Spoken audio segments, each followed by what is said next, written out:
Mexico seems to have a very ambiguous stance on the Russian-Ukraine war. Mexico condemns Russia's invasion of Ukraine, but does not agree with alienating and sanctioning Russia and sending weapons to Ukraine. Mexico also abstained from voting on Russia's suspension from the UN Human Rights Committee. Can you explain to our student audience what Mexico's stance on the issue is, and why don't Mexico hold the same stance as US allies? First of all, because Mexico is not necessarily an ally, a geopolitical ally of the United States. Mexico is an independent sovereign country that will act according to its interests, first of all.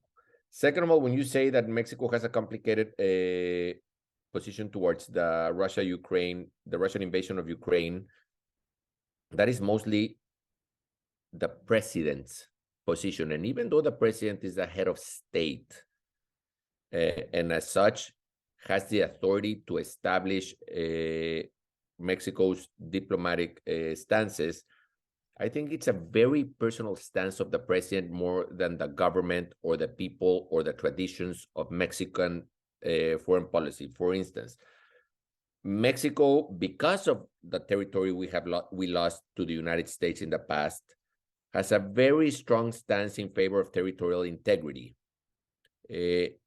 Territorial integrity is clearly not being respected by Russia when they invade Ukraine and claim part of Ukraine's territory. So in that sense, Mexico can easily sympathize with the Ukrainian plight, Mexican people, Mexican tradition, Mexican history. The same would be said about the aggressor which is clearly Russia, and the country that is being invaded, that is clearly Ukraine.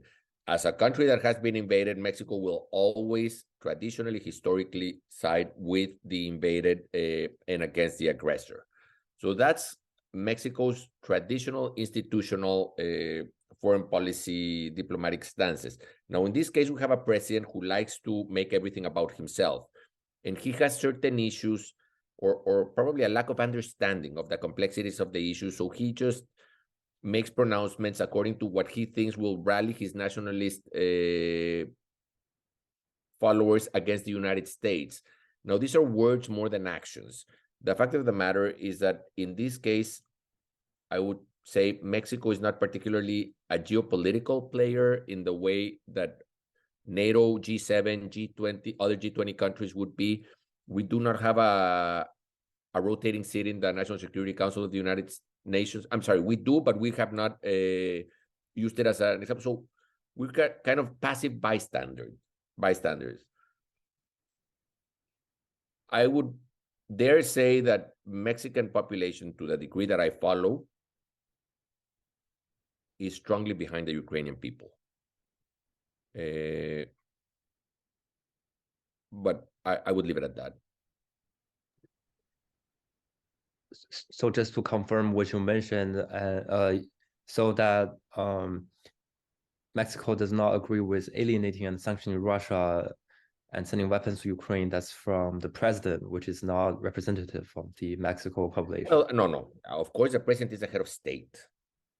And as head of state, he has the powers to design Mexico's foreign policy and execute Mexico's foreign policy. However, as president, I think he's fearing sanctions for personal reasons more than for traditional diplomatic Mexican stances.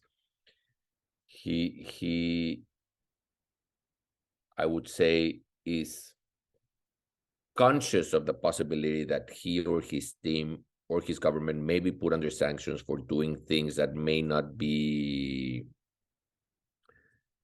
well or approved by the international community. So he is taking personally a stance against sanctions, but that's a personal stance, which he has the right to do as Mexican president, but it does not comply with Mexico's tradition, diplomatic tradition.